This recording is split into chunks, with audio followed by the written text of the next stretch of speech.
Bonjour à tous, Anguille et Tori et bienvenue dans votre podcast Le Quart d'heure Bidartar, le podcast de l'Office de tourisme de Bidart dans lequel nous recevons chaque semaine un invité qui nous parle de ce qu'il fait à Bidart pour Bidart en nous livrant ses bons plans et ses plus belles anecdotes. Et aujourd'hui on a rendez-vous avec Virginie Porté et Lucie Roland. Et Goudonne mesdames, comment ça va? Très bien et toi? Ça va très bien. Alors on est très content de vous recevoir sur le podcast et aujourd'hui on va parler de ce que vous faites, de votre savoir-faire puisque vous êtes toutes les deux créatrices. Alors justement je vous laisse vous présenter et nous parler de ce que vous créez l'une et l'autre. Alors moi je suis bijoutière joaillère. Je crée des bijoux dans l'atelier à Bidart à base d'argent ou d'or ou d'argent doré à l'or fin avec des pierres semi-précieuses. Et je fais ça depuis 7 ans au départ et depuis à peu près 1 an et demi, je suis montée en gamme et je fais maintenant de la joaillerie. Beaucoup de pièces uniques et ce que j'aime surtout c'est travailler les pierres que l'on ne trouve pas ailleurs. Moi je suis Lucie Roland, j'ai créé la marque qui s'appelle Roland en clin d'œil à mon nom de famille donc et je suis créatrice de maroquinerie. Donc je réalise des sacs, des bananes mais également maintenant un peu de vêtements, d'accessoires, de chapeaux, de bobs. Et comme Virginie, je fabrique tout moi-même, c'est-à-dire que j'achète mes matières, je crée mes patronages et je réalise ensuite mes produits sur place. Alors derrière chacune de vos marques et de vos créations, il y a du savoir-faire, de la technique et évidemment beaucoup de passion. Est-ce que vous vous êtes formé en amont ou est-ce que vous avez appris par vous-même au fil du temps? Moi, le bijou, en fait, ça a commencé uniquement par du montage. C'est né d'une envie de faire un métier manuel. À l'origine, je suis violoniste, donc ça n'a strictement rien à voir. Et après les études de violon, je voulais faire autre chose. J'ai beaucoup cherché. Et puis après un voyage à Bali, en fait, j'ai voulu faire des bijoux. Donc les ouvertures de sites internet de matières premières se sont installées. Il y avait de plus en plus de possibilités d'acheter un petit peu partout de tout. Donc j'ai commencé un peu dans mon grenier à fabriquer des bijoux, beaucoup de montage. Et il y a 1 an et demi, à la naissance de mon deuxième fils, j'ai vraiment eu envie de faire un bijou que l'on allait garder. Voilà. Dans l'idée, c'était de passer sur de belles matières, de récupération le plus possible, pour avoir une belle pièce que l'on garde avec une belle pierre issue d'un circuit court. Donc il n'y a pas de surchauffage de pierre, il n'y a pas de produits toxiques. Et voilà, on est sur une démarche beaucoup plus responsable et voilà, on n'achète pas pour acheter, quoi. Voilà, c'était une envie de proposer autre chose. Moi j'ai fait une formation de mode à Paris, la chambre syndicale de la couture parisienne, où on a appris à faire des vêtements essentiellement. Mais j'ai mon père moi qui habite au Maroc et je suis tombée amoureuse du cuir et de l'artisanat là-bas lors de différents voyages. Et au départ, quand j'ai lancé ma marque, j'étais encore sur Paris pendant mes études, donc je faisais tout moi-même, des pochettes, des chaussures, un petit peu de tout. Et ensuite, je réalisais mes collections à l'étranger. Donc j'étais amenée à créer finalement que 2 semaines par an. Et il y a un moment donné où ça m'a plus convenu en termes économique et écologique. Donc j'ai décidé d'arrêter de fonctionner comme ça et de revenir un peu à la base, à savoir de créer moi-même. J'ai acheté une machine à coudre, des pots et je me suis remise au charbon, comme on dit. Et aujourd'hui, je fabrique tout moi-même en toute petite série et ça me convient beaucoup mieux. Alors pour créer, il faut être inspiré. Comment vous faites pour trouver l'inspiration justement et imaginer toutes ces créations? Moi, c'est beaucoup dans la nature en fait. Je regarde beaucoup comment les couleurs se font, les voyages aussi pas mal. Et je dirais que dans la naissance même de la terre, là où on trouve toutes les pierres, on a des couleurs incroyables. Et en fait, les assemblages, je les trouve en regardant un papillon avec les multitudes de couleurs qu'il puisse avoir.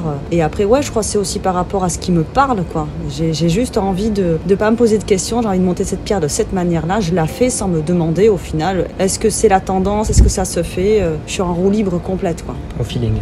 Complet. L'inspiration, je pense qu'on la trouve partout aujourd'hui. Elle est beaucoup sur les réseaux aussi. On est beaucoup sollicité par beaucoup d'images, par nos envies propres. Pour ma part, je fonctionne aussi au feeling en fait de ce que j'ai envie de créer. Je pense que parfois c'est même pas palpable. On a une envie et on la fait en fait. Vu qu'on fait tout nous-mêmes, on peut tout essayer. Si ça fonctionne, on bataille et c'est ça aussi qui est chouette en fait de pouvoir batailler sur des produits et, voilà. Alors toi Virginie, à la base tu faisais des bijoux fantasy et on remarque que tu te tournes de plus en plus vers la joaillerie. Est-ce que c'est une volonté pour monter en gamme et proposer des créations encore plus qualitatives ou bien c'est une volonté personnelle pour exprimer ta créativité en travaillant des matériaux différents? C'est-à-dire que le montage en soi, on est hyper limité. On touche pas au métal, on touche pas à la soudure. Donc en fait on achète une matière ou un shape et ensuite on le monte, automatiquement tu es beaucoup plus limité. La démarche de faire de la joaillerie, c'est-à-dire que tu as une possibilité de partir sur une plaque en argent et tu la découpes, tu soudes et là tu n'as aucune limite. Après tu peux passer sur de la cire aussi, donc la cire c'est pareil, c'est un bloc de cire, tu graves ce que tu veux, une tête de lion, une tête de cheval, enfin ce que tu veux. Donc en fait la possibilité de créer et d'augmenter la création, c'était logique de passer par là. Alors après il y en a qui vont dire que la démarche est plus onéreuse parce qu'automatiquement tu montes en gamme, mais ça il y a deux solutions de toute façon, c'est soit on est sur du pas cher et on reste sur du encore moins cher pour faire du volume, soit on passe le cap et on décide de faire des belles pièces qui coûtent peut-être plus cher, mais qui sont peut-être, je dirais, plus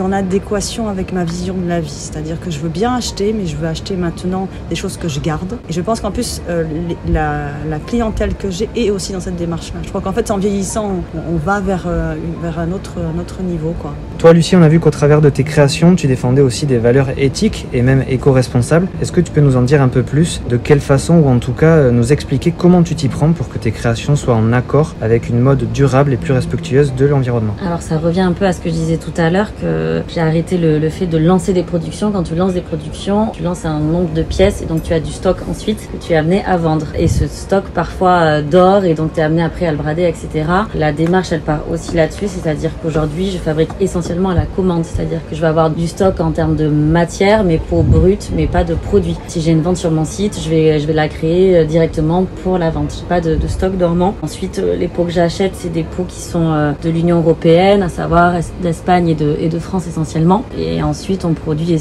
aussi beaucoup de pièces uniques, en fait, des choses qui, comme disait Virginie, ça devient des beaux matériaux, des belles pièces et qui restent.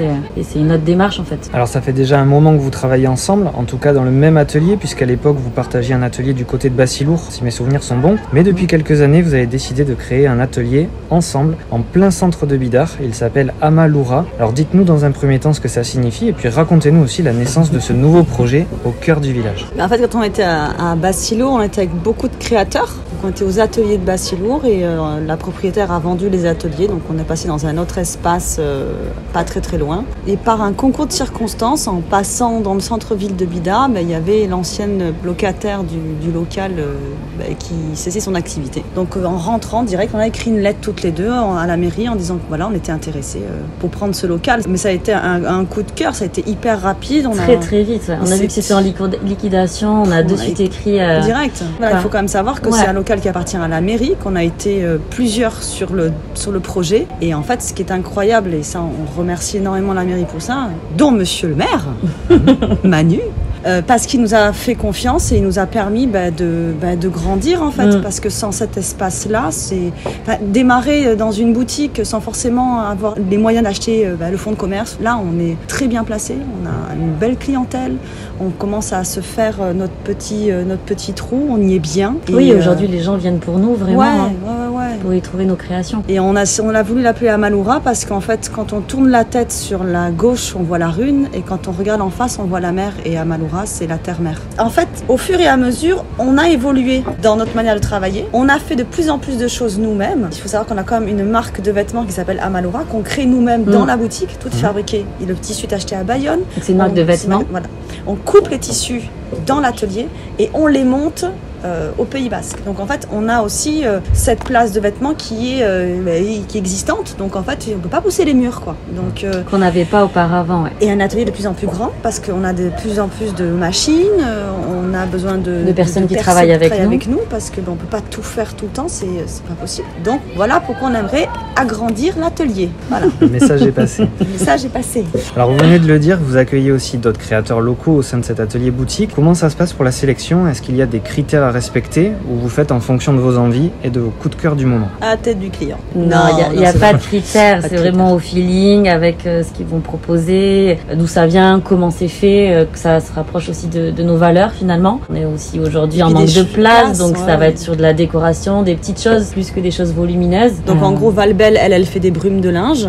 Marie, qui est de Saint-Jean-de-Luz, avec qui on travaille depuis le début. Depuis le début, ouais. Qui est devenue une copine. On travaille aussi avec Roma Round. Alors elle, c'est une artiste des Pays-Bas qui fait des dessins à main levée. Elle dessine tout ce qui est crustacé, tout ce qui est cétacé. Enfin, c'est très joli. Très grande artiste, vraiment. Après, on a aussi Laurie, les espadrilles, fabriquées à Mauléon. Le cuir est acheté chez Cariata Espelette. Tout est fait main, Aliénor. Ouais, Atelier Aliénor. Elle, pareil. On essaie en fait de trouver des personnes qui collent à ce qu'on veut véhiculer comme image dans le magasin et en même temps des choses qui peuvent combler le peu d'espace qu'on peut leur octroyer. Et qui sont octroyer, différentes aussi de ce qu'on trouve ailleurs, parce que c'est vraiment ce qu'on propose dans la boutique par nos produits toutes les deux avec nos petites séries, nos pièces uniques. C'est vraiment des choses qu'on trouve pas ailleurs. Alors est-ce que l'atelier boutique de Bidart, c'est le seul endroit où l'on peut retrouver toutes vos créations, ou est-ce qu'il existe d'autres points de vente dans le secteur? Pour ma part, c'est quelque chose que je développais auparavant et que j'avais arrêté, qu'aujourd'hui je reprends un petit peu. Mais pareil, je vais travailler avec très peu de boutiques avec lesquelles par contre j'ai un bon feeling, un coup de cœur et sur laquelle l'image de leur boutique correspond à ma marque. Sur la côte basque, je vais être chez les copines albertines et après un petit peu à Paris, Bordeaux, dans quelques grosses villes et essentiellement sur des produits comme la banane. Vous faites aussi de la vente en ligne, ça on peut le souligner? Oui, bien sûr. Il faut quand même savoir une chose, c'est qu'on travaille dans cette boutique toute l'année. Donc on y travaille tous les jours. On est ouverte toute l'année. Toute l'année, quel que soit le temps. Justement, Internet nous permet d'avoir cette possibilité de travailler encore plus et de pouvoir générer plus de chiffres et puis surtout toucher plus de gens parce qu'il y a beaucoup de personnes qui circulent sur la côte basque, particulièrement sur Bidart, et qui viennent de plein de pays différents et ils prennent notre carte et puis... C'est de la visibilité aujourd'hui en fait. On a aussi besoin de ça pour atteindre d'autres personnes.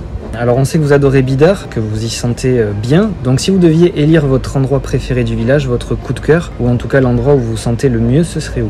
Alors moi, c'est chez les filles, à l'auberge de Coche Kenya. J'adore venir boire mon crème le matin, venir faire la bise à Christine, Julie et Bénédicte, parce que d'une part, ce sont des femmes extraordinaires, et d'autre part parce que le lieu est tout simplement magnifique, il surplombe Bidart, et...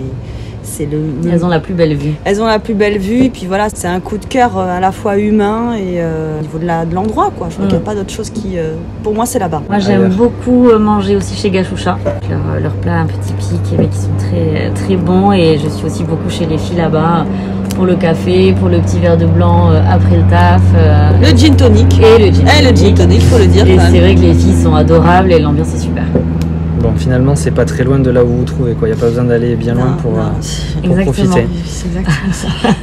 Alors, la tradition veut qu'on termine toujours avec une petite anecdote où nos invités nous livrent un moment ou un souvenir marquant. De votre côté, ce serait quoi? On peut parler de ce nouveau mouton jeune qui va rester. Ça faisait longtemps qu'on en parlait et on voulait quelque chose. Ça fait 3 ans qu'elle me tanne depuis qu'on a ouvert la boutique avec ce mouton pour mettre un mouton devant la boutique. En fait, alors, c'est quoi ce mouton?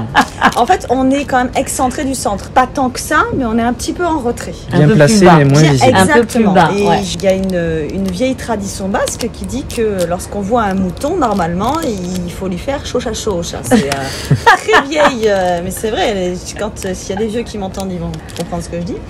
Et à Enoa, il y a une boutique qui vend des brebis comme ça. Donc vous mettez dans votre jardin. Et on a choisi la couleur jaune parce qu'on s'est dit que quand on était à la boulangerie, qu'on tournait la tête, paf, c'était flashy, donc on voyait le mouton direct. Quoi. Donc on passe notre temps à éviter que les gosses grimpent dessus parce qu'ils avancent le jeu. Les chiens, ils aboient, ils flippent, c'est très très drôle. Et en fait, les enfants touchent le mouton et puis ça amène les parents et puis il y a un truc avec cette brebis, quoi. Voilà. Bon, ça a l'air de fonctionner en tout cas pour le moment. Elle va faire partie de la team, Elle fait partie de l'équipe, Virginie, Lucie, merci beaucoup pour cet échange très créatif. Merci à toi. On est ravis de vous avoir reçu dans le quart d'heure Bidartar et on espère que les gens passeront par chez vous pour apprécier vos créations ainsi que votre savoir-faire. En tout cas, on est très heureux d'avoir des créatrices comme vous qui revendiquent le Made in Bidart et ça, on en est assez fiers. On se donne rendez-vous la semaine prochaine pour un nouvel épisode de votre podcast. D'ici là, prenez soin de vous. Issa Nuncha.